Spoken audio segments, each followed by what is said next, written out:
Resale gain क्या होता है? कोई भी चीज़ जिसको बेचने से हमको फाइनेंशियल रिटर्न होता है, एक्स्ट्रा पैसे मिलते हैं, फ़ायदा होता है, उसे रीसेल गेन बोला जाता है। चाहे वो हमारा जूता हो, हमारा टीवी हो, हमारा फ्रिज हो। कैपिटल गेन क्या होता है? जब सिर्फ कैपिटल एसेट को बेचने पर हमको फ़ायदा हो, उसे कैपिटल गेन कहते हैं। यानी रीसेल गेन में सारे एसेट्स आते हैं, सारे रिसोर्सेज आते हैं, हमारी सारी प्रॉपर्टीज़ आती हैं, लेकिन कैपिटल गेन में सिर्फ कैपिटल एसेट्स आते हैं। रेवेन्यू क्या है? कोई भी बिजनेस जिस चीज़ का जो गुड्स एंड सर्विसेज बनाती है और उसको बेचने पर उसको जो पूरा अमाउंट मिलता है, उसे रेवेन्यू कहते हैं। रेवेन्यू को ग्रॉस सेल्स भी बोलते हैं या टॉप लाइन बोलते हैं। फिर 3 तरीके का होता है: gross profit, operating profit, net profit. Gross profit को ही ग्रॉस इनकम भी बोलते हैं, जब रेवेन्यू से सिर्फ डायरेक्ट कॉस्ट को माइनस किया जाता है, उसे ग्रॉस प्रॉफिट बोलते हैं या ग्रॉस इनकम बोलते हैं। डायरेक्ट कॉस्ट क्या होता है वो हम आगे जानेंगे। रेवेन्यू और ग्रॉस इनकम या ग्रॉस प्रॉफिट में क्या डिफरेंस है? जैसे कोई बेकरी है, वो केक सेल करता है, तो उसने 100 केक सेल की और हर एक केक का जो प्राइस था वो 50 रुपये था, तो उसका टोटल रेवेन्यू क्या होगा? जितना केक उसने सेल किया प्लस पर केक का प्राइस, दोनों को जब मल्टीप्लाई करेंगे तो हमको हमारा टोटल रेवेन्यू मिल जाएगा। माने उस गुड को बेचने के बाद बेकरी वाले को कितना पैसा मिला, टोटल पैसा कितना मिला। यानी 100 केक 50 रुपये के दाम में 100 केक बेचे तो 5,000 रुपये का फ़ायदा हुआ, ये हुआ रेवेन्यू।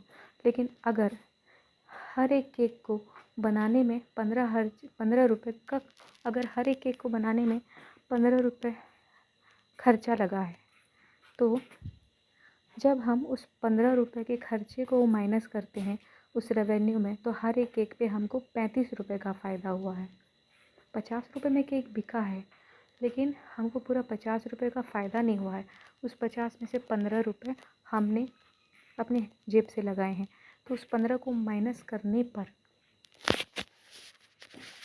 जो 35 रुपये बचे हर एक केक पर, वो हुआ ग्रॉस इनकम, यानी टोटल 3,500 रुपये। तो रेवेन्यू जो है टोटल मनी जितना किसी गुड या सर्विस को बेचने पर किसी बिज़नेस को मिलता है, इसमें कोई डिडक्शन नहीं होता, इसलिए इसे ग्रॉस सेल्स बोलते हैं। लेकिन ग्रॉस इनकम में क्या होता है? किसी गुड या सर्विस को बनाने में जो डायरेक्ट जो कॉस्ट है, सिर्फ डायरेक्ट कॉस्ट को माइनस किया जाए तो वो ग्रॉस इनकम या ग्रॉस प्रॉफिट बन जाता है। डायरेक्ट कॉस्ट क्या होता है? किसी स्पेसिफिक गुड या सर्विस को बनाने के लिए जो खर्चा होता है उसे डायरेक्ट कॉस्ट कहते हैं। यानी जैसे किसी लकड़ी का चेयर बनाने के लिए जो लकड़ी लगा, उस लकड़ी का खर्चा, और जो वर्कर्स ने उस लकड़ी को चेयर का फॉर्म दिया, चेयर का शेप दिया, उनको वेजेस देने का खर्चा डायरेक्ट कॉस्ट में आता है। इनडायरेक्ट कॉस्ट जो है किसी स्पेसिफिक गुड या सर्विस से जुड़ा हुआ नहीं होता है।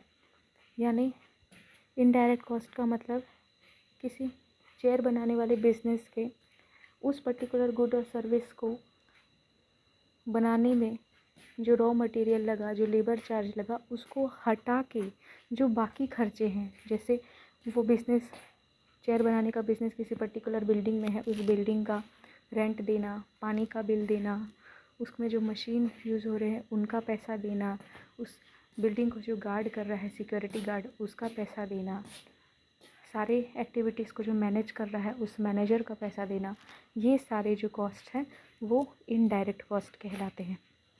यानी डायरेक्ट कॉस्ट में सिर्फ किसी पर्टिकुलर गुड या सर्विस को बनाने के लिए जो रॉ मटेरियल और जो लेबर चार्ज है वो आता है, लेकिन इनडायरेक्ट कॉस्ट में डायरेक्ट कॉस्ट के अलावा बाकी सारे कॉस्ट आते हैं। प्रोडक्ट क्या है? प्रोडक्ट एक अम्ब्रेला टर्म है जिसमें गुड्स भी आते हैं और सर्विसेज भी। गुड्स एंड सर्विसेज क्या है वो हम आने वाले लेक्चर्स में पढ़ेंगे। इसके बाद है प्रॉफिट की दूसरी टाइप, ऑपरेटिंग प्रॉफिट। जब रेवेन्यू में से डायरेक्ट और इनडायरेक्ट टैक्स, डायरेक्ट और जब ऑपरेटिंग प्रॉफिट, जब रेवेन्यू में से डायरेक्ट और इनडायरेक्ट दोनों कॉस्ट को माइनस किया जाता है तो उसे ऑपरेटिंग प्रॉफिट कहते हैं। नेट प्रॉफिट जब रेवेन्यू में से सारे कॉस्ट, डायरेक्ट हो इनडायरेक्ट हो या और भी बाकी चीज़ें जो भी खर्चा लगा है उन सब को माइनस कर देते हैं तो हमको नेट प्रॉफिट मिल जाता है। नेट प्रॉफिट को ही नेट इनकम या बॉटम लाइन बोलते हैं। प्रॉफिट और गेन में क्या अंतर है? प्रॉफिट वो होता है जो कोई भी बिजनेस एक्टिविटी अपने कोर ऑपरेशन से कमाती है, मतलब जिस चीज़ का बिजनेस है उसी चीज़ को करके उसको जो मुनाफा होता है उसे प्रॉफिट कहते हैं।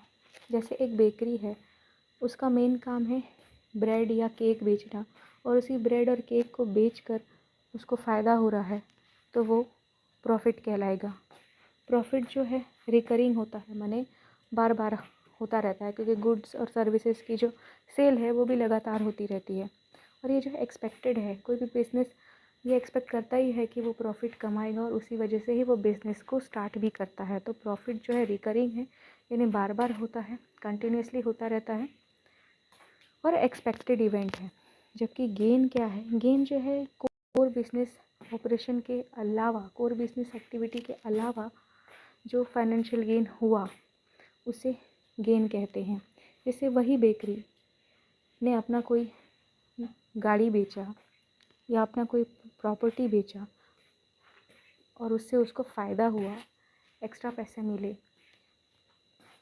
या कोई लॉटरी का प्राइज़ जीता या कोई कोर्ट केस जीता जिससे उसे फाइनेंशियल रिटर्न हुआ, पैसे मिले, उसको बोलते हैं गेन। गेन जो है हमेशा नहीं होता है, बार बार नहीं होता है, वो एक तो अनएक्सपेक्टेड होता है, यानी वो होगा इस बात की, इस चीज़ का बिजनेसेस को कोई एक्सपेक्टेशन नहीं होता है।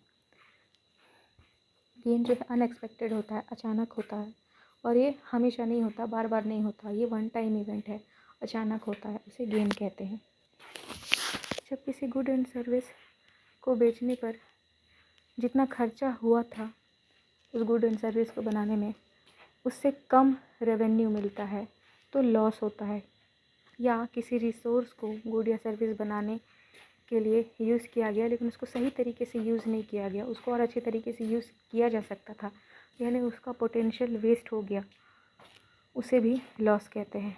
लॉस कई तरीके के होते हैं बिजनेस एक्टिविटी में, लेकिन macro economic point of view से लॉस की सिर्फ यही डेफिनेशन, इतनी समझ काफ़ी है। जब माइक्रो इकोनॉमिक्स पढ़ेंगे तब हम डिटेल में लॉस क्या है, कितने तरीके के होते हैं, इन सारे टॉपिक्स के बारे में पढ़ेंगे। फिर है रियलाइज्ड प्रॉफिट क्या होता है। रियलाइज्ड प्रॉफिट जब हम एक्चुअली अपने एसेट को बेचते हैं और उससे हमें फ़ायदा होता है उसे रियलाइज्ड प्रॉफिट कहते हैं। यानी जैसे मैंने कोई शेयर ख़रीदा था 100 रुपये में और उसको 150 रुपये में बेच दिया, तो जो 50 रुपये फ़ायदा मुझे उसको बेचने पर हुआ उसे रियलाइज्ड प्रॉफिट कहते हैं। अनरियलाइज्ड प्रॉफिट क्या होता है? यहाँ प्रॉफिट कमाने का पोटेंशियल है, प्रॉफिट हो सकता है अगर हम अपने किसी एसेट को बेचें, लेकिन हमने उसे अभी तक बेचा नहीं है। जैसे मेरे पास एक शेयर है 100 रुपये में जिसे मैंने ख़रीदा है, उसका मार्केट प्राइस जो है बढ़ गया है, यानी वो 100 का शेयर अब 150 का हो गया है। अगर मैं उसे बेच दूँ तो मुझे 50 का फ़ायदा होगा, लेकिन मैंने उसे अभी तक बेचा नहीं है तो मुझे 50 का फ़ायदा हुआ नहीं है, हो सकता है, उसे अनरियलाइज्ड प्रॉफिट कहते हैं। ये जो है डायनामिक होता है, यानी अगर एसेट का प्राइस बढ़ा तो फ़ायदा होगा, लेकिन ज़रूरी नहीं है कि एसेट का प्राइस हमेशा बढ़े ही, कम भी हो सकता है, तब नुकसान होगा। अनरियलाइज्ड लॉस क्या है? जब हमारे पास कोई एसेट है और उसकी जो वैल्यू है वो कम हो गई है और ये उसे अनरियलाइज्ड लॉस कहते हैं, लेकिन हमने उसे उस एसेट को लॉस में बेचा नहीं है तो हमको लॉस हुआ नहीं है, लेकिन अगर हम बेचने जाएँ तो हमको लॉस हो सकता है, पोटेंशियल लॉस है, उसे अनरियलाइज्ड लॉस कहते हैं। और रियलाइज्ड लॉस क्या होता है? जब हमने किसी अपने एसेट को बेच दिया और हमको लॉस हुआ, हमने जितने में एसेट ख़रीदा था उससे कम में उसे बेच दिया, तो उसे रियलाइज्ड लॉस कहते हैं।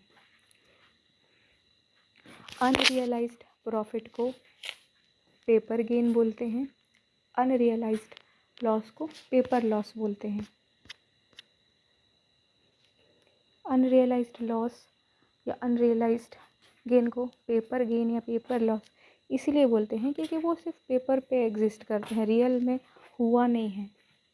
हमने एसेट को अभी बेचा नहीं है और एक्चुअल मनी हमारे हाथ में आया नहीं है या हमारे हाथ से गया नहीं है, और वो जो वैल्यू है वो कभी भी बदल सकती है, इसलिए उसे पेपर गेन या पेपर लॉस बोलते हैं।